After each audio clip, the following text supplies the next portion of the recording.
Muy buenas, soy Marcos Vázquez y estás escuchando una nueva entrevista aquí en Radio Fitness Revolucionario. Hoy hablo con Juan Pascual, veterinario y Executive MBA por el Instituto de Empresa. Juan inició su carrera haciendo clínica de grandes animales para pasar después a trabajar en el sector de la sanidad animal. Es también conocido por su labor divulgativa en redes sociales, donde habla del importante papel de los animales en la sociedad, y recientemente ha publicado el libro Razones para ser omnívoro, por tu salud y la del planeta. Por desgracia, la ganadería tiene mala fama y en esta charla Juan aporta una visión distinta sobre muchos aspectos ligados a esta importante función. Hablamos de la creciente división o distancia entre zonas urbanas y rurales, también de bienestar animal y cómo se ha mejorado en las últimas décadas. Hablamos sobre cómo pensar en el uso de animales desde un punto de vista ético y cuál es el impacto de la agricultura en los animales salvajes. Y por último, abordaremos el impacto de la ganadería en el cambio climático y qué aspectos no se suelen tener en cuenta en los modelos actuales. Antes de pasar a la entrevista, un recordatorio rápido de nuestros patrocinadores habituales, Paleobull y WeBotanics. Paleobull fabrica barritas de energía basadas en comida real, suplementos de proteína de alta calidad como Panacea, y acaban de sacar un suplemento anti-envejecimiento llamado Siglo, con compuestos que atacan directamente algunas de las claves del envejecimiento, que es un tema que cubro en detalle en mi nuevo libro, ya en preventa, que podéis reservar en fitnessrevolucionario.com/vivemás. Este suplemento lleva, por ejemplo, espermidina, extracto de té verde, cúrcuma o quercetina, entre otros compuestos. Y por su parte, WeBotanics produce aceites de CBD de alta calidad, complementos alimenticios, un cremigel recuperador efectivo contra las molestias musculares típicas del entrenamiento. Han sacado recientemente una línea de productos de salud femenina íntima llamada Canagin, etc. Y esto es solo un resumen, ambos tienen muchos más productos que podéis revisar en sus webs, paleobull.com y webotanics.com, y en ambos casos tendréis un descuento del 10% al usar el código FR10 mayúscula y con número FR10. Y os recuerdo también que el 30 de septiembre estaré en el gran evento que organiza Perform Institute en Madrid y que las entradas suben de precio en unos días. Así que si te interesa que nos veamos en poco más de 2 semanas en Madrid, puedes reservar ya tu entrada en performinstitute.com. Y ahora sí, damos la bienvenida a Juan Pascual.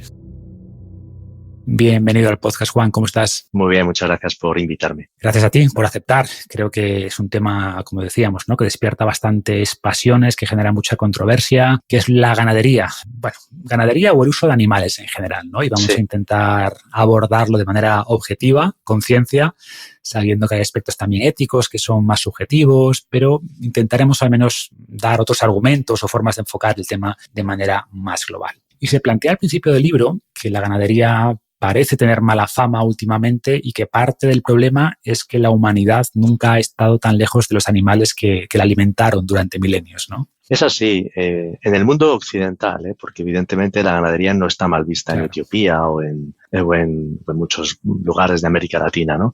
Pero aquí sí, hay varios factores. Y no solo la ganadería, aludías tú a esto hace un momento, ¿no? También los animales de experimentación, por ejemplo, es algo muy debatido, ¿no? Incluso muchas líneas aéreas se niegan a transportar animales de experimentación por miedo al activismo de algunos animalistas, ¿no?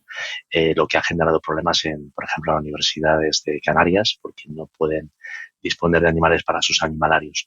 Pero volviendo al tema de la ganadería que me comentabas, claro, hay que tener en cuenta una cosa. En Alemania, menos del 2% de la población vive en el campo.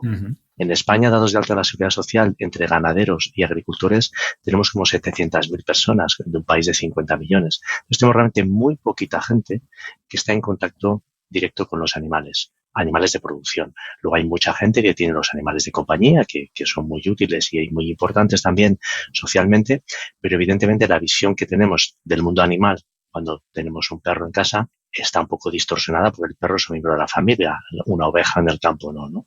Entonces, ahí es donde yo creo que ha habido una ruptura que viene de lejos, por razones históricas, entre lo que es la producción animal y el mundo urbano. Pero el mundo urbano dicta las normas en Occidente y dicta dónde están los votantes, ¿no? Al final, la clase política le interesa ganar elecciones y si a sus votantes en el mundo urbano les viene bien o tienen la percepción de que el mundo ganadero es algo negativo, algo que no está bien, se aprieta el mundo ganadero y es de lo que estamos siendo testigos. Y creo que también se da esta división que comentas, ¿no? Mundo urbano versus mundo rural, campo versus ciudad. Es curioso, ¿no? A pesar del auge del turismo rural, pero mucha gente no entiende la realidad de lo rural. Y esto queda claro cuando vemos quejas en redes sociales de que el gallo canta temprano, que se escuchan las campanas de las vacas, que huele a animales. Parece que quiere una naturaleza limpia y ordenada como si fuera un parque de atracciones, ¿no? Sí, exacto. Lo que no hay que olvidar es que ellos ya estaban allí cuando los urbanitas fuimos Claro. a visitarles, ¿no? Y de hecho ir al campo supone que es también eso, ¿no? Hacer algo distinto, salir de nuestra rutina urbana. Pero sí es así. Por eso creo que es importante acercar esa realidad a la ciudadanía, porque en el fondo la mayoría de la gente creo que aprecia a los ganaderos, a los agricultores, les gusta consumir los productos de la ganadería, los necesita, que muchas veces no se conoce en detalle. Entonces, cómo dar también a toda esa gente argumentos para que, bueno, pues conozcan lo que aporta el mundo ganadero a todos nosotros, al mundo rural, al mundo urbano también, por supuesto. Es lo que vamos a intentar hoy, dar esos argumentos. Y de hecho en el libro mencionas que cuando hablamos de estos temas parece que influye más la ideología que la ciencia. ¿A qué te refieres y cómo se manifiesta esto? Pues sin duda, todo el mundo opina, por ejemplo, de bienestar animal, ¿no? ¿Cómo es posible que en las granjas estén los animales tan hacinados, ¿no? ¿Cómo es posible que las cerdas estén en una jaula? Bueno, la gente opina sobre algo que es ciencia del bienestar animal, y es una ciencia. Hay cátedras de bienestar animal en todas las facultades de veterinaria, desde que se instaló la primera en Cambridge en el año 86, pero lo vemos desde los ojos de alguien que no sabe, porque no tenemos por qué saber de todo, y los activistas se preocupan mucho de poner vídeos o fotos tremendamente llamativas, ¿no? Entonces, cosas que, ¿por qué las cerdas tienen que pasar un tiempo en jaulas? Bueno, pues porque si no pasan en jaulas después de parir, cuando se echan al suelo, aplastan a los lechones, a un número de ellos. Entonces, se les pone esas jaulas durante unos días para que cuando se tengan que echar lo hagan poquito a poquito y el lechoncito se pueda escapar. Es algo tan sencillo como eso, pero algo tan desconocido también como eso. Entonces, los ganaderos son torturadores. No, los ganaderos son personas que trabajan muy duro, que quieren a los animales porque viven con ellos, son ellos los que están 24 horas los 7 días de la semana pendientes de sus animales, ¿no? Y eso es una visión muy sesgada, muy ideologizada, porque está completamente alejada de lo que es la ciencia, lo que es la realidad de lo que es el mundo ganadero, ¿no? Y eso, por eso en el libro hago un esfuerzo para explicarlo, para que llegue a todo el mundo y se comprenda esto. Porque si no se comprende esto, se caen sesgos. Decía Mark Twain, ¿no?, que es más fácil engañar a alguien que convencerle de que ha sido engañado.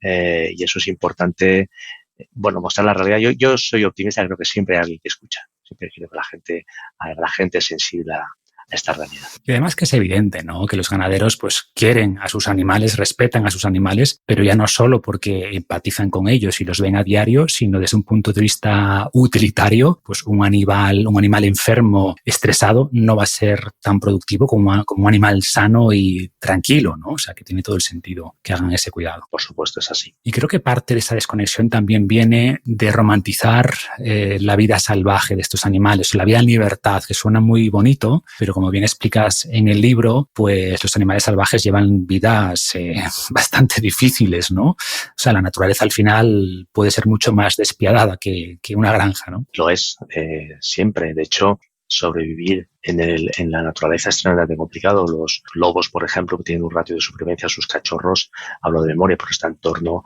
al 7-8%, es decir, muchos mueren y mueren de hambre porque los padres no pueden cazar. Las mantis religiosas se comen al macho mientras copulan. Los animales matan para comer y a veces lo hacen de manera...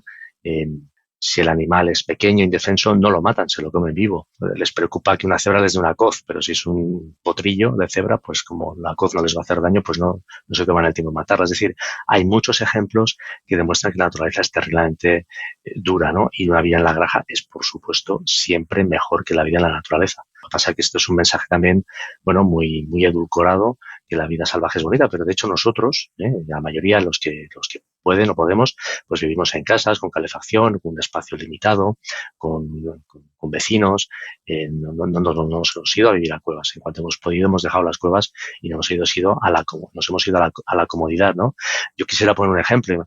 ¿Qué es mejor para una vaca? ¿Parir en el campo, donde hay lobos, donde hace frío, donde puedo estar al lado de un barranco, o parir en una granja donde sé que a mi ternero le van a atender, a mí también, que tengo una cama de paja mullida y que estoy al abrigo pues de la lluvia o de la nevada o del viento, ¿no? Yo creo que este ejemplo muestra a las claras que vivir en una granja con la atención de un ganadero es mejor que vivir a la intemperie. E incluso si hablamos de la muerte, pues seguramente la muerte que te da en un matadero sea mucho mejor que morir en las fauces de un animal, ¿no? Morir de inanición. Totalmente. De hecho, hay un libro de una autora, de una filósofa portuguesa que trabaja en la Facultad de Complutense de Madrid, que ella es una persona que animalista, ¿no? Aboga por esta y describe en un libro suyo como un elefante, porque ella defiende que deberíamos intervenir para evitar el sufrimiento en la naturaleza. Y entonces describe como un elefantito, una cría de elefante, estuvieron las hienas mordiéndola hasta que murió y pasó 5 o 6 horas, ¿no? En unas condiciones terribles. Bueno, evidentemente en los mataderos no es así, se hace de manera rápida, indolora y de hecho ahora mismo, esta semana, se ha implementado la ley, se aprobó hace unos meses, de poner cámaras de videovigilancia en los mataderos para que efectivamente ese manejo en mataderos se haga de manera, bueno, pues respetando el bienestar de los animales también en el momento de quitarles la vida. Sin duda, porque esto no es una justificación para no considerar el bienestar de los animales que usamos para producir alimentos, ¿no? Que personalmente me preocupa mucho, igual que a ti, igual que a la mayoría de personas, porque en general, a medida que una sociedad se enriquece, presta más atención a este tipo de cosas que antes nos preocupaban menos porque teníamos problemas más apremiantes como no morir de hambre, ¿no? Y por suerte, en las últimas décadas, sobre todo en Europa, se ha progresado mucho en bienestar animal, como el ejemplo que estás comentando de vigilar los mataderos para asegurar que se cumplen los protocolos. ¿Qué otros ejemplos nos puedes dar de la mejora del bienestar animal en los últimos tiempos? Sí, ha mejorado mucho, fundamentalmente en Europa, que es la legislación más estricta en cuanto a bienestar animal, y está muy bien que sea así. El bienestar animal es importante, los animales domésticos dependen de nosotros y es nuestra responsabilidad que tengan la mejor vida posible. Un ejemplo te podría dar es la legislación de transporte. Los animales muchas veces pues, no se sacrifican donde se crían, hay que transportarles, pues, todos hemos visto en las carreteras, ¿verdad? Camiones llevando cerdos o terneros, y entonces las condiciones de transporte son muy importantes, deben tener agua, debe parar el camión cada X horas, debe aparcar en la sombra, es decir, hay una serie de condiciones en el matadero donde los animales descansar también un tiempo antes se tienen que relajar, tienen que estar otra vez bien antes de proceder al sacrificio. Es decir, en ese sentido, en las granjas, por supuesto, hay muchas medidas que se han adoptado para mejorar ese bienestar animal. Antes las cerdas podían pasar toda su vida en jaulas, ahora ya no es el caso, deben poder interactuar con sus congéneres. Por lo tanto, la legislación, las gallinas, las jaulas de batería se prohibieron ya en el año 2012. Ahora hay jaulas, lo que se llama jaulas enriquecidas, pero donde las aves pueden extender las alas, pueden escarbar, tienen un nido donde poner. Se está trabajando potencialmente en la erradicación de jaulas en gallinas. Bueno, veremos en qué queda eso, pero hay mucha concienciación y hay mucho trabajo y ejemplos prácticos de cómo se ha mejorado el bienestar. Está bien que así sea, pero siempre, y eso es importante, siempre con la ciencia por delante, que no sea lo que a mí me parece, porque es el animal que nos debe decir si está bien o si está mal, no nuestro juicio, que muchas veces yerra. Claro, de hecho, ahora que mencionas esto y la ciencia, pues la pregunta es ¿qué valora un animal? ¿No? Y, por ejemplo, en el libro hablabas de que se hacían estudios con gallinas para ver si valoraban más pues, tener grava para escarbar o valoraban más el nido para poner huevos. Cuéntanos cómo se hacen estos estudios y también refleja el interés real que hay por ese bienestar, ¿no? Sí, hay estudios realmente súper originales, ¿no? De cómo los científicos piensan para entender lo que quieren los animales, ¿no?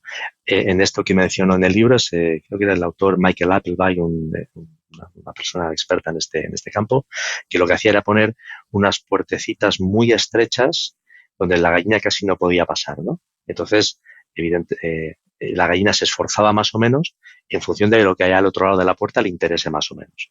Entonces, por ejemplo, poner el huevo en un nido o ponerlo donde le pille, ¿no? Pues la puerta podía ser bien estrecha que la gallina hacía todo lo posible por pasar y poner en el nido. Entonces, eso demuestra que el animal tiene un interés importante. Para ella es importante poner el huevo en un nido, ¿no? Es un comportamiento congénito que está en su ADN. Ponían un palo alto, que es también lo de subirse a un palo, ¿verdad? Para estar más protegida por la noche, los predadores. Pues eso también, pero ya menos. O sea, si ya la puerta era muy estrecha, ya no hago el esfuerzo, ya me quedo a este lado. Escarbar, pues un poquito menos también. También importante, pero ya como que ya me interesa menos. Y así pues se van, es un ejemplo, ¿no? Hay muchos otros de cómo los estudiosos pues hacen este tipo de test para ver realmente lo que los animales prefieren. O sea, cuanto más esfuerzo estén dispuestos a hacer por expresar un comportamiento, entendemos que más importante es para ellos y más va a impactar su bienestar, ¿no? Exacto. Y otro gran error conceptual en algunas personas es asumir que si no comen animales, no matan animales, ¿no? O veo con frecuencia en redes sociales el hashtag sin matar animales, generalmente en platos veganos, pero la agricultura forzosamente mata muchos animales, ¿no? Claro, claro. Y si podemos hacer una dieta vegana que suponga más muertes animales que una dieta carnívora, ciertas dietas carnívoras. Voy a poder ilustrarlo con un ejemplo. Si nos comemos la proteína de una vaca que haya pastado toda su vida en la Sierra de Guadarrama, por ejemplo, esa vaca, estamos matando un animal, ¿no? Ese animal, pues pongamos proteína para un año. No es así, pero bueno, por ejemplificarlo. Si esa proteína la obtengo de trigo o la obtengo de leguminosas que se plantan, esas leguminosas ocupan una superficie que hay que roturar y que hay que echar pesticidas. Entonces, cuando se rotura el campo, cuando se cosecha, se levantan madrigueras de roedores. Hay un problema en España, por ejemplo, con el aguilucho cenizo, porque nidifica cuando se recoge el cereal. Entonces, cuando pasan las máquinas cosechadoras, mueren bastantes aguiluchos cenizos. Evidentemente, cuando se utilizan los pesticidas para proteger la cosecha, se matan muchísimos insectos. Entonces, si obtenemos la proteína de vegetales frente a un animal que solamente haya pastado, podemos estar con un plato con mucha más sangre, entre comillas, con mucha más muerte animal que un plato carnívoro. Por lo tanto, hay que tener mucho cuidado con estas reducciones muy simplistas, pero las cosas son bastante más complicadas de lo que parecen en un principio. Claro, pero la realidad es que empatizamos mucho más con una vaca que con un ratón o que con insectos, por supuesto, ¿no? Pensamos que la vaca es un ser más avanzado, ojo, lo cual tiene sentido, ¿eh? O sea, para mí yo empatizo más con una vaca, pero creo que hay que hacer cálculos, y es complicado hacer cálculos éticos, pero ¿vale más la vida de una vaca que la de un ratón? La mayoría estaremos de acuerdo en que sí. Más que 10 ratones, que 40, que 50, ¿dónde ponemos ese punto de corte, ¿no? Al final es difícil, o el mensaje es que la ética es mucho más compleja que ganadería mal y agricultura bien, ¿no? Hay muchos matices ahí. Ese es el punto. Ese es el punto. Es que usted come carne, entonces usted ya es malo, yo como no como soy bueno. No. Es que es mucho más complejo que eso, ¿no? Al final, siguiendo la propia argumentación de las personas que tienen esta opinión, bueno, un ratón es un mamífero, tiene un nivel de inteligencia bueno, posiblemente incluso más alto que una vaca. De hecho, las vacas pasan 18 horas al día comiendo, mientras que un ratón es un animal omnívoro que come. Los animales omnívoros en general son más inteligentes que los herbívoros solo. Por lo tanto, ¿cuánto vale más o menos? Pues no lo sé, pero hay que tener cuidado con eso. Lo que pasa es que es difícil argumentar una cosa a la contraria y que tener razón las dos veces, ¿no? Entonces, si argumentamos que no muerte animal es no muerte animal de ningún animal, ¿no? Incluso de insectos, siguiendo un poco las obras de Peter Singer y los grandes gurús del animalismo. Por lo tanto, no, es que un plato vegano puede tener mucha más muerte que un plato carnívoro, según qué tipo de carne y qué tipo de vegetales elijamos. De hecho, mencionas que comemos insectos, ¿no? Las personas veganas que coman pasta, pues ahí hay bastantes restos de insectos y está permitido porque es imposible hacer pasta sin que haya restos de insectos. Exacto, ahí. Sí. La legislación lo permite en ciertas frutas, cierta cantidad de huevos de moscas o, bueno, en fin, de otros insectos, porque es inevitable. Es decir, cuando comemos pasta, fruta, siempre hay algún resto de insecto que está ahí, ¿no? Por lo tanto, sí, inadvertidamente todos comemos insectos alguna vez. Y más allá de la ética, que luego quiero profundizar, hay también aspectos puramente pragmáticos, ¿no? Por ejemplo, describes en el libro una causa hipotética sobre lo que pasaría si un país entero dejara de comer animales de repente. No sé si lo puedes resumir, ese escenario. Sí, hay un escenario que ha publicado un estudio en la Universidad de Arizona, en el cual si los Estados Unidos dejasen completamente de comer carne, bueno, pues se reducirían las emisiones de gases, sí, en un 2,6%, es decir, algo realmente residual, pero claro, las limitaciones nutritivas que tendría la población serían realmente espantosas, porque es que los animales nos aportan una serie de nutrientes que es muy difícil de encontrar o muy difícil de absorber de productos vegetales. Luego podemos profundizar en esto, pero el hierro, por ejemplo, aunque están algunos vegetales, está en un formato químico que no podemos absorber bien, mientras que la carne está muy biodisponible.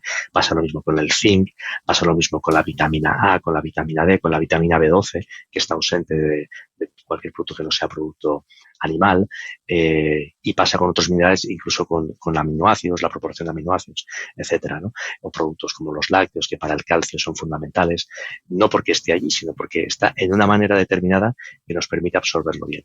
Por lo tanto, cuidado con estas decisiones de irnos a dietas extremas, porque ya son más de 12 las asociaciones médicas de todo prestigio que desaconsejan vivamente este tipo de dietas, sobre todo en mujeres embarazadas, lactantes, niños y adolescentes. Sí, incluso más allá del aspecto nutricional, ahí hablabas del problema que supondría lidiar con esos animales que ya no tienen un uso y que nadie querría, ¿no? Porque muchos de estos activistas, entre comillas, no buscan un mejor bienestar de estos animales, con lo que la mayoría estaríamos de acuerdo, buscan que desaparezcan. O quizás no lo busquen directamente, pero sería el resultado de dejar de usar animales, ¿no? Claro, es que donde triunfan las tesis animalistas, los animales no pasan a un mejor estado, los animales desaparecen. Pongo un ejemplo, 2 ejemplos. En Italia, por presiones de estos grupos, se prohibieron las calesas que tiradas por caballos. Bueno, yo no discuto que hubiese caballos que viviesen mal y que mereciesen otro tipo de vida. ¿Cuál es la conclusión? Ya no hay calesas en Italia, ya no hay caballos en Italia. Caballos que tienen de cara, evidentemente habrá caballos en hipódromos y tal, ¿no? Pero la población de caballos ha disminuido. Lo mismo en Palma. La ciudad de Palma también prohibió las calesas, pues ya no hay caballos. Ya no es que haya caballos que estén bien cuidados y que tiren de la calesa, pues, con un cierto peso, con ciertos descansos. No, es que ya no hay caballos que tiren de calesas. Por lo tanto, también cuidado las consecuencias de estas posiciones extremas. Empezamos antes a hablar del aspecto ético y me gustaría profundizar un poco más en este tema que para muchas personas es lo que más pesa a la hora de eliminar los productos animales, y resumes en el libro las ideas de 2 conocidos filósofos que hablan sobre nuestra relación con los animales. Mencionaste de hecho a Peter Singer, que quizás, bueno, sin duda es el más conocido, está también Tom Regan. ¿Cómo resumirías sus principales argumentos? ¿En qué coinciden, en qué se diferencian y en qué puntos no estarías de acuerdo? Sí, bueno, Peter Singer tiene una filosofía que podemos denominar utilitarista. Él lo que hace es un poco matemáticas, ¿no? Y dice, bueno, ¿qué es lo ético? Lo ético es cuando doy más satisfacción o más placer que lo contrario, que dolor. Entonces, provocar dolor es malo, provocar placer es bueno. Si una acción X produce más placer que dolor, pues, por ejemplo, un argumento, ¿no? Que no da él, pero da un autor, bueno, de su misma cuerda filosófica, podríamos decir. Dice, bueno, ante un tren, ¿no? Que llega a 2 vías, y en una vía hay un operario y en la otra vía hay 5. ¿Hacia dónde lo desviamos? Pues si lo desviamos donde solo hay un operario, matamos un operario, siempre es mejor que matar a 5, ¿no? Pasa que hay que tener cuidado con las matemáticas y la ética, ¿no? Porque también podríamos argumentar, siguiendo ese mismo ejemplo, 5 personas necesitan un trasplante para vivir, de pulmón, de riñón, de corazón, en fin, de hígado, de órganos vitales. Bueno, pues cojamos una persona sana, la matamos y les damos los órganos a los enfermos, ¿no? Claro. Bueno, evidentemente esto tendría un problema ético muy importante, pero hay que tener cuidado con las matemáticas. Entonces, lo que él dice, viendo a los animales, es que producir dolor o una vida mala es negativo y, por lo tanto, hacerlo no debemos hacerlo. O si experimentamos con animales, porque son menos inteligentes y no sienten como nosotros en el aspecto psicológico, deberíamos estar abiertos a hacer esos experimentos en personas comatosas, por ejemplo. Ese es el argumento que da Singer. Tom Regan es algo ligeramente distinto. Lo que él dice no, los animales tienen valor en sí mismos, no es una cuestión de placer y dolor, sino simplemente un poco él sigue la teoría filosófica de Kant, pasa que Kant la limita al ser humano y él la trasciende a los animales. Y dicen, no, los animales merecen respeto por sí mismos porque sienten, porque tienen una vida, porque no quieren morir y, por lo tanto, ambos están de acuerdo en que la vida de una persona sana tiene más valor que la de cualquier animal. Pero no así con la vida de una persona, pues eso, en un estado comatoso, en un estado y ahí es donde yo discrepo profundamente, porque un ser humano, aunque que todos podemos, por un accidente, por una enfermedad, mañana estar en un estado comatoso, ¿no? Pero el hecho de que una persona esté en un estado comatoso y no se valga por sí mismo, no le quita no deja de ser un padre, una madre, un hermano, un amigo, porque los seres humanos vivimos no de forma aislada, vivimos en una sociedad que nos valora por lo que somos, no por cómo estemos. Y eso es muy distinto a los animales. Y entonces me parece de una ética muy pobre, de un nivel moral paupérrimo, cuando se ponen este tipo de argumentaciones sobre la mesa, ¿no? Además, en el caso de Peter Singer, Tom Regan ya murió y tenía otros abordajes. De hecho, no se llevaban nada bien filosóficamente, pero Peter Singer además es una persona que aboga, por ejemplo, por el sexo con los animales, que aboga incluso por el sexo con cadáveres, porque dice, bueno, muerto pues ya no sufre, por lo tanto, aboga por el infanticidio. Bueno, en el caso de niños con discapacidad, ¿no? Por lo cual, de hecho, se le critica mucho, lógicamente. Sí, sí. Él aboga por el infanticidio. Él dice que los padres deberían poder deshacerse de un niño así y tener otro. Bueno, es que tener otro tampoco te va a garantizar que salga lo que tú quieres, ¿no? De hecho, había una activista por los derechos de las personas discapacitadas en Estados Unidos. Ella murió, pero una mujer, bueno, ella estudió Derecho y fue una activista toda su vida en la defensa de los discapacitados. Ella sufría de graves discapacidades, ¿no? Y tuvieron una reunión y ella le escribió una carta tras esa reunión, ¿no? Y le dijo a Peter Singer en esa carta, que una parte la publicó en el libro, pero evidentemente está en internet, dice, usted hubiera preferido que mis padres se deshicieran de mí porque yo era una niña que no cumplía los deseos que ellos hubieran podido tener, ¿no? Y bueno, es de una bajeza moral lo que este hombre propone, es catedrático en Princeton, le acaban de dar el premio de la Fundación BBVA, yo no sé, yo creo que por sus contribuciones a la moral, además, nada menos, ¿eh? Que si lo miramos desde el punto de vista solamente de su libro Liberación Animal, pues bueno, aún podríamos discutir, ¿no? Pero cuando se mira todo el rango de cosas que este hombre proponga, pues realmente es nauseabundo. Aunque hay que decir en su favor que cuando su madre tuvo una enfermedad mental grave, tal, él no la cedió a la experimentación animal, sino que la atendió, lo cual, pues bueno, demuestra que es un buen hijo, ¿no? Claro, porque quizá en su defensa, pues muchos de los planteamientos que hace son teóricos, son ejercicios mentales, pero que en la práctica no resuenan con nosotros ni con él mismo, ¿no? Porque no se puede reducir la ética a matemáticas. Y es verdad que yo veo valor a su filosofía en el sentido de considerar valiosa la vida de los animales que durante milenios fueron tratados como objetos que ni sentían ni padecían, ¿no? Como que no tenían ese alma, y por suerte ahora no es así y es necesario considerar su sufrimiento. Y personalmente creo que es posible encontrar el equilibrio entre intereses humanos y animales, porque como decíamos, mucha gente no propone mejorar el bienestar de los animales, sino dejar de usarlos, pero eso implica su desaparición.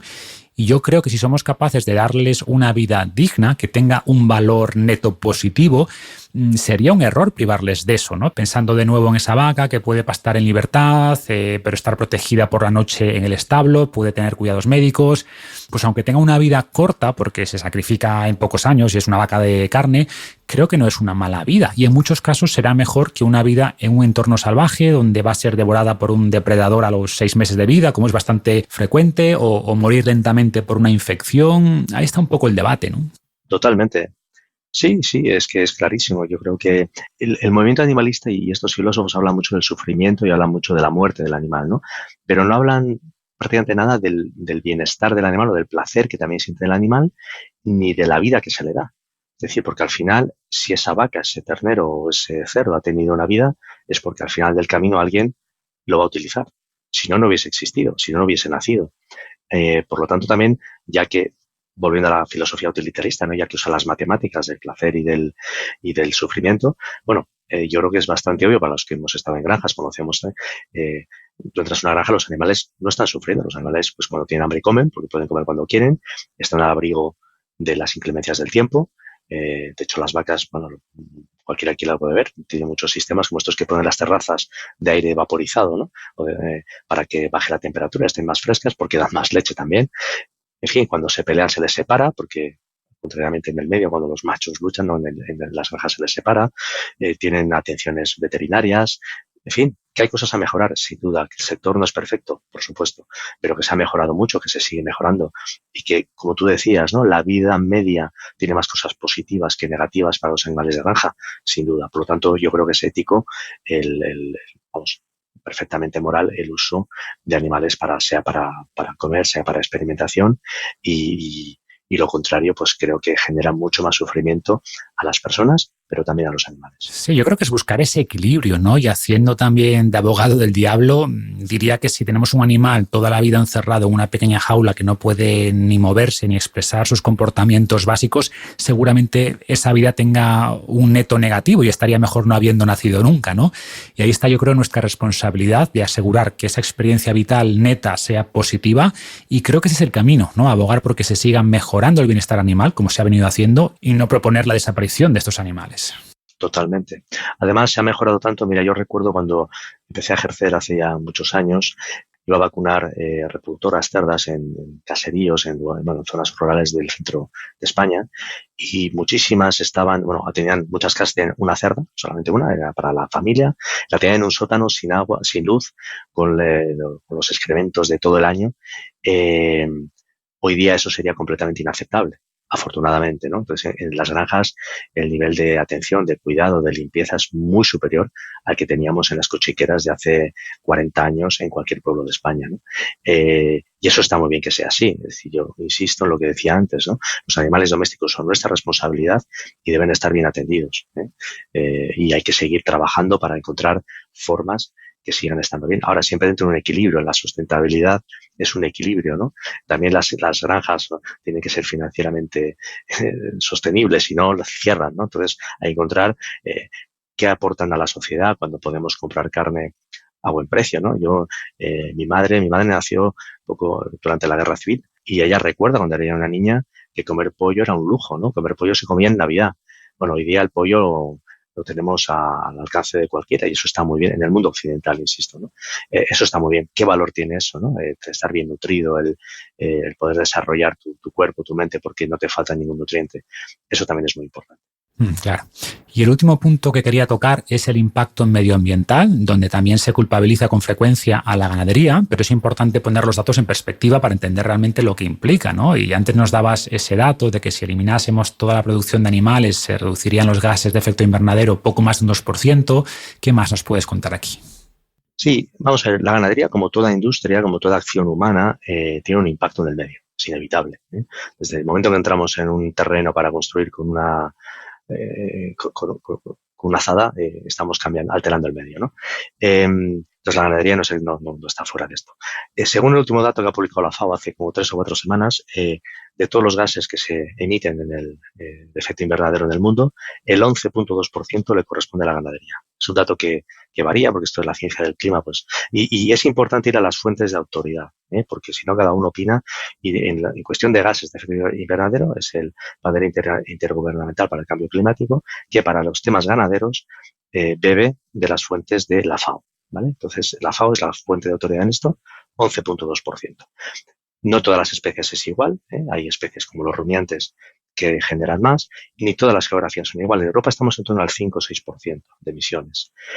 Claro, cuando tenemos animales, por ejemplo, aquí en Europa, una vaca produce más o menos al día unos 35 litros de leche. En la India produce 2. Y la India es el primer productor mundial de leche. O sea, imaginemos la cantidad de cientos de millones de vacas que hay en la India para producir, ¿no? Pues claro, si un país, por razones religiosas o simplemente porque no tiene la técnica que tenemos nosotros, pues, pero el hecho de que yo no consuma leche europea no va a mejorar las condiciones de la India, ¿no? Entonces, si comparamos por emisiones y por cantidad de proteína animal producida, pongo otro ejemplo, Europa produce una cantidad, América Latina produce más o menos la misma cantidad, pero las emisiones de América Latina son el doble que las nuestras. ¿Por qué? Porque tienen menos medios técnicos, entonces en ese sentido producen peor.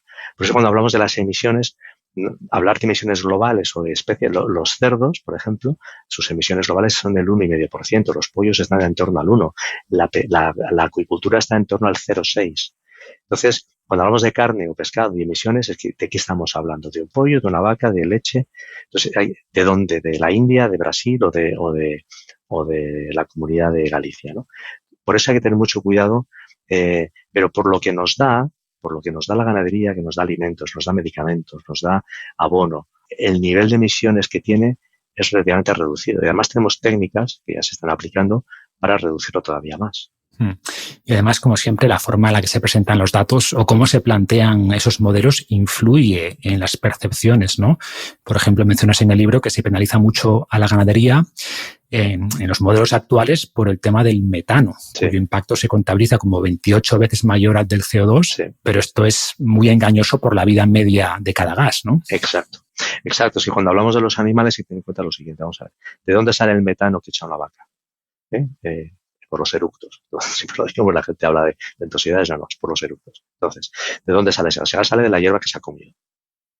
La hierba tiene celulosa, la celulosa la descompone el estómago de la vaca, evidentemente la gran parte la absorbe ella, pero una parte sale en forma de eructo, en forma de metano. Ese metano a los 10 años más o menos se va a destruir por interacciones en la atmósfera y se volverá a convertir en CO2, pero CO2 que van a absorber las plantas para construir más celulosa para que la vaca se la come. Es decir, es lo que llamamos el ciclo biogénico del carbono. Es como el CO2 que expulsamos nosotros al respirar. Tampoco contabiliza porque, entonces, ¿por qué el de las vacas sí contabiliza y el nuestro no? Porque contabiliza igual que el CO2.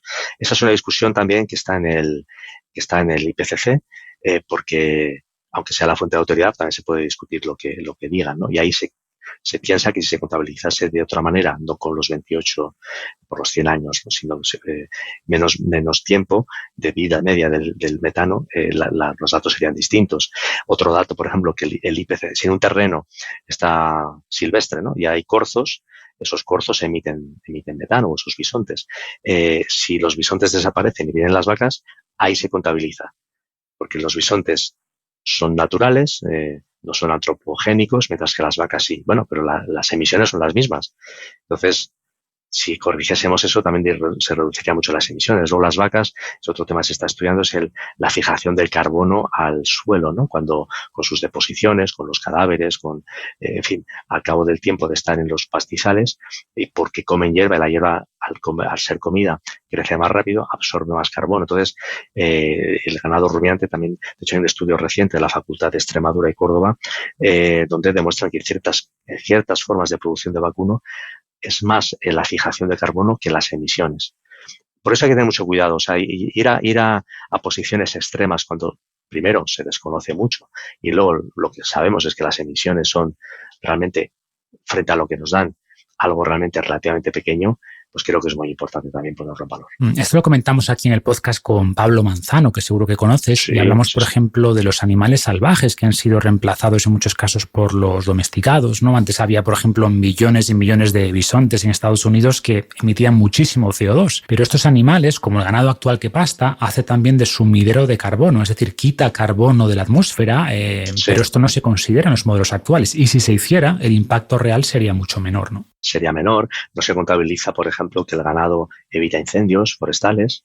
Cuando hay un incendio se emiten multitud de gases que de esta manera se evitarían. Es decir, hay muchos factores para la defensa del ganado. Lo que pasa es que el mensaje que triunfa es un mensaje emotivo, un mensaje fácil.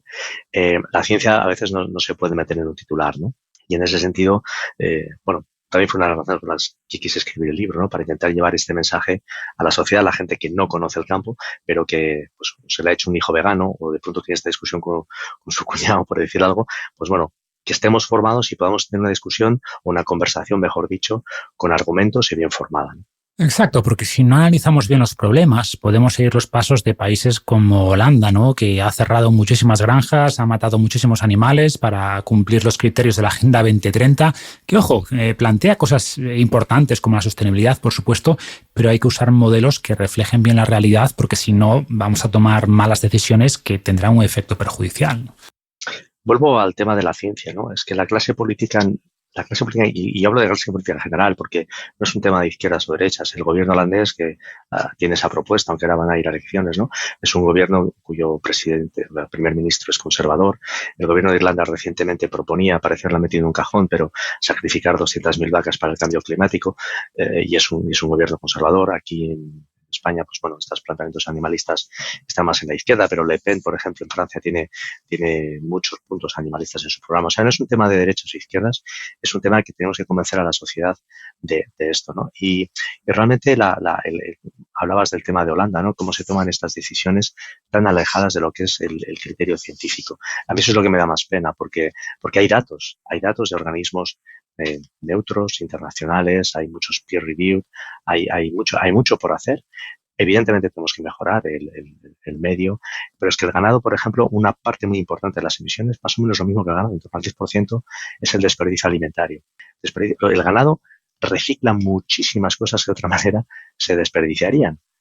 Cuando hablamos de un campo de maíz, nosotros nos comemos las palomitas, los granos, pero es que las vacas se comen los tallos y eso si no se perdería. O sea, el ganado contribuye enormemente al reciclaje y podría contribuir más. Yo creo que todavía se podría contribuir más. Entonces, estos temas se tienen que poner encima de la mesa para tener una discusión realmente formada, porque si no, tocamos de oído y normalmente cuando se toca de oído se desafina. Sí, y otro buen ejemplo de tocar de oído son los mensajes de que se cultivan toneladas y toneladas de soja que van directas a las vacas y esto tampoco es así, ¿no? No, eso es, me encanta que pongas este ejemplo porque es literalmente mentira. Es decir, la soja se cultiva fundamentalmente por el aceite. Es el aceite más utilizado en cocina del mundo y además ya, por ejemplo, el 40% de la producción de aceite de los Estados Unidos, que es el segundo productor mundial de soja, se utiliza para hacer biocombustibles. Es decir, no queremos alimentar a los animales, pero queremos alimentar a los coches, lo cual también no deja de ser llamativo, ¿no? Pero es que lo que se come el ganado de la soja es lo que queda cuando se le ha quitado el aceite. Entonces, eso, sin ganado, se tendría que tirar, porque es que es comestible. Sí, cómaselo usted. Si es que está ahí, cómprelo y cómaselo. Si hay un mercado donde cualquiera puede comprar torta de soja, que es lo que queda una vez se ha quitado el aceite, ¿no? Pero resulta que nadie se lo quiere comer y se lo comen los animales. Pero lo mismo es con la torta de girasol, con la torta de colza, con todas las leguminosas, con restos de bollería que se quedan secos y se utilizan en piensos, con las maltas que se hace la cerveza, pues cuando ya la cerveza está hecha y queda ahí la malta medio quemada, eso se lo come el ganado. Las conchas de los mariscos de la industria conservera, ¿qué se hace con eso? Pues con eso gran parte se envoltura y se les da a las gallinas para que los huevos tengan más calcio. Claro. Y ligado con esto, otra crítica clásica es que la ganadería ocupa mucho espacio, mucha tierra, pero de nuevo, creo que es un argumento poco convincente, ¿no? Sí, en primer lugar porque desde hace unos 20 años la cantidad de tierra que utilizamos para alimentar al mundo está disminuyendo. Es decir, las técnicas en vegetales, en animales, permiten que con menos terreno podamos alimentar al pico de población que tenemos mundial ahora, ¿no? Pero además hay que entender, si el planeta fuese un folio, 3/4 partes son agua, de esa cuarta parte que nos queda, solamente el equivalente a una tarjeta de visita es lo que se llama tierras agrícolas, tierras de las que podemos sacar algo, porque ni la Antártida ni el Sáhara son cultivables. Entonces, esa tarjeta de visita, que es tierras agrícolas, solamente un tercio, una banda muy estrecha, es lo que podemos llamar tierras cultivables. Porque si vamos a los Monegros, por poner un ejemplo de nuestro país, pues poco se puede cultivar allí, o a la Sierra de Guadarrama, poco se puede cultivar allí. Entonces, ¿qué pasa? En esas tierras agrícolas, pero que no son cultivables, ahí es donde el ganado es la herramienta que nos permite extraer algo de valor, porque no podemos cultivar. Entonces, solamente el ganado que pasta, el ganado que aprovecha esas hierbas, el ganado que está en la dehesa, el ganado que está en Nuevo México, el ganado que está en el norte de África, que se comen 4 hierbajos, pero esos 4 hierbajos producen cientos o miles de millones al año que permiten alimentar a cientos o a miles de millones de personas todos los días. Por eso cuando se dice, sí, el ganado ocupa mucho terreno y es cierto, pero ¿qué terreno? El terreno que no quiere nadie. Y además, ese ganado bien gestionado se ha visto que ayuda a luchar contra la desertificación de los suelos, ¿no? Y hay muchos casos de estudios en zonas como África. E insisto, bien gestionado. O sea, evidentemente, si pones miles y miles de animales en una zona pequeña y no los mueves, pues tendrás el efecto opuesto, ¿no? Pero bien gestionado, ese ganado puede recuperar ecosistemas. Totalmente. Eso es lo que hacen los ñus. Los ñus en África, ¿verdad? En el Serengeti, migran, van buscando el mejor pasto y van dejando sus deposiciones. Pero conforme pasan, pisan, dejan deposiciones, la hierba vuelve a crecer y aquí es un ecosistema que funciona perfectamente. Si quitamos el ganado, aquello se seca y se muere. Genial. Bueno, pues súper interesante. Hemos cubierto todos los puntos que tenía aquí anotados. Evidentemente, cada uno de ellos se podría desarrollar mucho más, sí. Pero bueno, creo que nos has dado una visión general sobre la realidad de la ganadería con esa base científica, ¿no? No sé si hay algún mensaje final o alguna cosa importante que creas que se nos ha pasado mencionar. No, yo creo que no. Yo creo que es importante, animar a la gente si tiene curiosidad, interés en este punto, ¿no? Que se lean el texto, el libro, y recordar quizá algunos puntos, ¿no? Que los animales nos dan productos muy ricos en nutrientes difíciles de obtener de otra manera, que el ganado recicla, que muchos medicamentos los obtenemos de los animales, ¿eh? Por ejemplo, la heparina, válvulas para para trasplantes, las vacunas, que muchas se producen en huevo. El ganado ayuda a preservar ecosistemas, evita incendios. La piscicultura evita que se esquilmen caladeros, ¿no? Desde los finales de los años 80 que no han aumentado las capturas salvajes. Cuando alguien tiene un pollo a €1, no sale a cazar murciélagos o gorilas, que han sido los focos de las epidemias más importantes, el ébola o el sida, ¿no? Que vinieron por cazar animales silvestres. Quien tiene un pollo cerca no sale a cazar murciélagos. Los animales nos dan estiércol. El 50% del abono del mundo es estiércol. Sin animales deberíamos multiplicar un 100% la capacidad de síntesis química del nitrógeno, ¿no? Permiten, en países del tercer mundo, permiten conservar alimentos en buen estado. Es que no todo el mundo tiene nevera, no todo el mundo tiene graneros donde meterle el grano. Entonces, los animales, un cabritillo vivo, que puede estar 2-3 meses, pues me permite tener alimentos para cuando a lo mejor no sea el momento de cosechas. Eso es importante en países del tercer mundo. ¿Qué decir de la cultura, ¿no? La preservación, la gastronomía, los sabores, el paisaje, ¿no? Que es un paisaje sin ovejas, ¿no? En la España vaciada. Liga a las personas al terreno. Y luego, bueno, yo creo que un tema estratégico es la soberanía alimentaria, ¿no? Lo hemos visto, la soberanía, ¿no? de la energía, ¿no? Que hemos sufrido tanto con la guerra de Ucrania. Bueno, no demos por hecho que mañana no va a haber conflictos y si nos quedamos sin gas, pues es malo, pero si nos quedamos sin comer, pues puede ser peor. Desde la soberanía alimentaria y el ganado ahí desempeña un rol fundamental. Sí, si dejamos de comer ovejas que pastan libremente aquí cerca para comer estas hamburguesas en base a soja de una multinacional americana, por ejemplo, ¿no? Claro, claro. Perfecto, Juan, pues mil gracias por darnos esta visión más amplia, más completa de la ganadería y por este resumen final de los puntos principales. Y como decías, hay muchas cosas que mejorar, como en todos los ámbitos, pero ha habido avances importantes y creo que la clave no es que desaparezca esta industria, como algunos parecen desear, sino que siga mejorando porque los animales, como has explicado, pues aportan muchos beneficios a la humanidad y creo que podemos encontrar ese equilibrio ideal. Muchas gracias y seguimos en contacto. Gracias a vosotros, ha sido un placer.